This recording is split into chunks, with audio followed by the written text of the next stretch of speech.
Reels वाली बहू। प्रज्ञा को रील्स बनाने का बड़ा ही क्रेज है और वो दिन भर रील्स बनाती रहती है। खाते पीते घूमते फिरते घर में कॉलेज में रील्स बनाने के कारण प्रज्ञा पूरे कॉलेज में हाईलाइटेड है। जहां उसकी रील्स सभी को पसंद आते हैं, वहीं मनीषा चिंता में डूबी रहती है। एक रोज जब खाते हुए प्रज्ञा रील्स बना रही होती है, तब मनीषा कहती है, 1 मिनट भी चैन नहीं है इस लड़की को। ये नहीं कि खाना तो आराम से खा ले, लेकिन नहीं, अरे थोड़ी देर रील्स नहीं बनाओगी तो आसमान नहीं टूट पड़ेगा।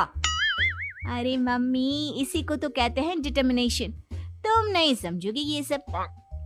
भगवान, इस लड़की को सद्बुद्धि दे। जब देखो तब टेढ़ा बाका मुंह बनाती रहती है। मनीषा की बात का प्रज्ञा पर जरा भी असर नहीं होता और वो खाते खाते रील्स बनाती रहती है। दिन बीतने लगते हैं और देखते देखते प्रज्ञा का कॉलेज भी खत्म हो जाता है। आए दिन कोई ना कोई मनीषा को प्रज्ञा की शादी करवाने का सुझाव दे जाता है।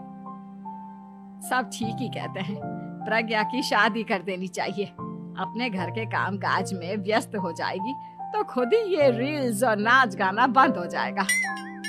मनीषा और प्रेम प्रज्ञा के लिए एक अच्छा लड़का ढूंढने लगते हैं और तभी विकी का रिश्ता प्रज्ञा के लिए आता है, जिसने प्रज्ञा को उसकी रील्स देखकर पसंद कर लिया था। अगले दिन विकी अपने माता पिता के साथ प्रज्ञा के घर पहुंच जाता है और प्रज्ञा साड़ी पहने हाथों में चाय की ट्रे लिए उनके सामने आती है। जब विकी को पसंद है तो हमें भी बहू पसंद है। बहन जी, आप बारात की तैयारी कीजिए। एक बार लड़का लड़की अकेले में बात कर ले तो अच्छा रहेगा। हाँ हाँ, क्यों नहीं। मनीषा विकी को प्रज्ञा के कमरे में भेजती है, जहां प्रज्ञा पहले से ही रील्स बना रही होती है। तभी विकी कहता है, आ गए आपके साजन जी। हमारे साथ ये रील्स कंप्लीट करती तो और भी अच्छा रहता। अच्छा जी, अब आ ही गए हैं तो बना ही लेती हूँ आपके साथ। दोनों मिलकर रील्स बनाते हैं। जब वी मीट और तुरंत पोस्ट भी कर देते हैं। फिर विकी कहता है, जब आप साड़ी में चाय लेकर आई तब मुझे लगा कि कहीं मैं गलत घर में तो नहीं आ गया। अब सही है। दोनों की शादी पक्की हो जाती है और शादी के दिन भी प्रज्ञा रील्स बनाने से चूकती नहीं। यहाँ तक कि बारात के समय भी नाचते हुए रील्स बनाती है। सभी लोग प्रज्ञा की तारीफ के पुल बांध देते हैं और प्रज्ञा नाचती गाती अपने ससुराल चली जाती है। सब कुछ अच्छा चल रहा होता है। प्रज्ञा यहाँ भी दिन भर हर चीज की रील्स बनाती रहती है। लेकिन कुछ दिनों के बाद जब सुनीता कहती है, बहू, ये रील्स के साथ साथ कुछ काम भी कर लिया करो। वैसे तुझे और क्या क्या बनाना आता है? मम्मी जी, वैसे तो सब कहते हैं कि मैं सब कुछ अच्छा बनाती हूँ, लेकिन मुझे लगता है कि मैं मैगी अच्छा बना लेती हूँ। हाँ, कॉफी भी अच्छा बना लेती हूँ और मुंह तो सबसे अच्छा बना लेती हूँ। हैं? अच्छा अच्छा। सुनीता अपना माथा पकड़ लेती है और कहती है, बहू, कुछ खाना बनाना भी सीख लेती। मम्मी जी, मैं लंबी प्लानिंग कर रही हूँ। जल्दी ही मैं इतनी फेमस हो जाऊंगी कि मुझे पैसे मिलने लगेंगे। हम दोनों सास बहू राज करेंगे, राज। नौकर काम करेंगे और लोगों की तो लाइन लगेगी हमसे मिलने के लिए। तेरा दिमाग खराब हो गया है क्या बहू? हंसी मजाक तक ठीक है, लेकिन इस तरह घर नहीं चलते। जितना जल्दी हो इस घर के तौर तरीकों को सीख लो। प्रज्ञा मुंह घुमाकर चली जाती है और तुरंत उसी वक्त एक रील बनाती है। ये देख सुनीता का गुस्सा 7वें आसमान पर चला जाता है और विकी के घर आती ही सुनीता उसे सब कुछ बताती है। विकी भी अब प्रज्ञा की इन हरकतों से परेशान हो जाता है। तुम टेंशन मत लो मम्मा, मैं देख लूंगा। विकी कमरे में जाता है तो देखता है कि प्रज्ञा रील्स बना रही है। विकी बड़े ही प्यार से प्रज्ञा से कहता है, प्रज्ञा, इन सब के लिए मैं तुम्हें मना नहीं कर रहा हूँ, लेकिन फिर भी हर वक्त तो ये अच्छा नहीं लगता ना।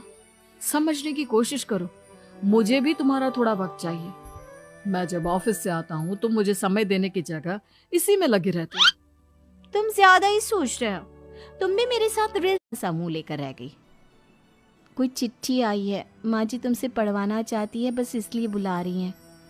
मुंह टेढ़ा करके तनुजा मंजरी का मजाक बनाती हुए कहती है, अनपढ़ कहीं की।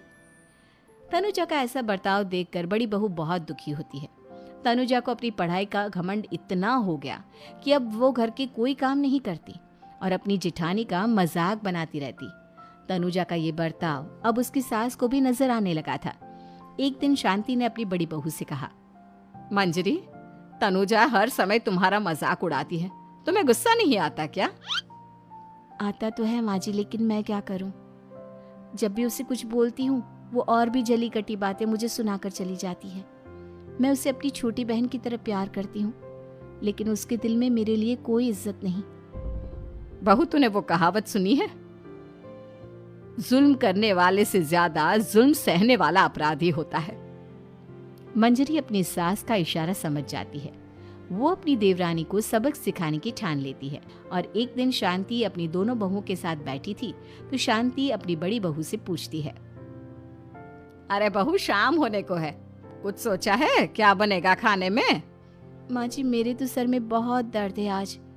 मेरी प्यारी देवरानी ही कुछ अंग्रेजी खाना बनाकर खिलाएगी। सुना है पढ़े लिखे लोग अंग्रेजी खाना बहुत अच्छा बनाते हैं, क्यों तनुजा? इतना कहकर मंजरी अपनी सास की ओर देखकर मुस्कुरा दी। तनुजा अपनी तारीफ सुनकर बहुत खुश हो गई। इतने में शांति कहती है, ये तो सच बात है छोटी बहू, ये तो मैंने भी सुना है। हम भी पक गए हैं बड़ी बहू के हाथ का खाना खा खा कर। तनुजा, तुम्हारी माँ भी तो तुम्हारे खाने की बहुत तारीफ करती हैं। आज हमें भी खिला दो कुछ अच्छा सा बनाकर। शांति की बात सुनकर छोटी बहू और आसमान पर चढ़ गई, पर उसे ये कहाँ पता था कि उसकी सास और जेठानी उसे सबक सिखाना चाहती हैं। तनुजा अपनी तारीफ सुनकर खुश तो बहुत होती है, पर सोचने लगती है, मुझे तो कैसा भी खाना बनाना नहीं आता। अब मैं क्या करूंगी? अगर मैंने इनको सच बता दिया तो मेरी सारी इज्जत मिट्टी में मिल जाएगी। अरे छोटी बहू, क्या सोच रही हो? खिलाओगी ना अपने हाथ का अंग्रेजी खाना? छोटी बहू हाँ में सर हिला देती है। अचानक से उसके दिमाग में एक आइडिया आता है। मैं इंटरनेट से देखकर कुछ बना लेती हूँ, मेरी वाहवाही पूरे घर में हो जाएगी। मुझे कौन सा रोज रोज बनाना है। माँ जी, आज आप सबको ऐसा खाना खिलाऊंगी कि। इतने में शांति छोटी बहू की टांग खींचते हुए कहती है कि पता नहीं कैसा खाना खिलाओगी। ए ऊपर वाले, हमारी रक्षा करना। इतना बोलकर शांति और मंजरी दोनों जोर जोर से हंसने लगते हैं। अब तनुजा रसोई घर में चली जाती है और खाने की तैयारी करने लगती है, पर उसे रसोई घर की चीज़ों के बारे में तो कुछ नहीं पता। जैसे तैसे सारी चीज़ें निकालती है और इंटरनेट पर देखकर खाना बनाती है। कुछ ही देर में सब लोग घर आ जाते हैं। अरे सुनते हो, आज का खाना हमारी छोटी बहू बना रही है। अरे वाह, आज तो फिर कुछ अंग्रेजी खाना खाने को मिलेगा। कुछ ही देर में खाना बन जाता है तो छोटी बहू सबका खाना लगा देती है। इतने में बड़ी बहू कहती है, क्या बात है देवरानी जी, आज तो बहुत अच्छी खुशबू आ रही है। ये बात तो सही कही बड़ी बहू तूने, खुशबू तो अच्छी है। ऐसी खुशबू तो मेरे खाने में भी नहीं आती। सब मिलकर छोटी बहू की बहुत तारीफ करते हैं और छोटी बहू 7वें आसमान पर बैठ जाती है। अब सभी खाना खाते हैं। जल्दी जल्दी दो, अब तो मुंह में पानी आ रहा है। हाँ, मुझसे भी नहीं रुका जा रहा। जैसे ही सोहन एक निवाला खाता है तो उसकी आंखों से पानी आने लगता है। ये देखकर शांति सोहन से पूछती है, क्या हुआ जी, खाना इतना अच्छा बना है कि आंखों से पानी आ गया? सोहन चुप रहता है और धीरे धीरे से खाना शुरू कर देता है। इतने में सोहन छोटी बहू से कहता है, बेटी तुम भी तो खाओ, तुम क्यों रुकी हो? खाना सच में बहुत अच्छा है। ये कहकर सोहन जोर से हंस देता है। फिर सब खाना खाने लगते हैं, लेकिन खाने में नमक और मिर्च तेज हो गई थी। तनुजा से कोई कुछ नहीं बोलता, बल्कि उसे भी खाने को कहते हैं। जैसे ही छोटी बहू खाना खाती है वो पानी पानी कहकर चिल्लाती है, पानी, इसमें तो पानी। ये खाना तो सच में इतना अच्छा बना है कि हमारे साथ साथ देवरानी जी भी इसके स्वाद को कभी नहीं भूल पाएंगी। सही कहा बहू। तनुजा को अपनी गलती का एहसास हुआ और उसने अपनी सास से कहा, माँ जी ये मेरी गलती नहीं है, इंटरनेट पर दिखा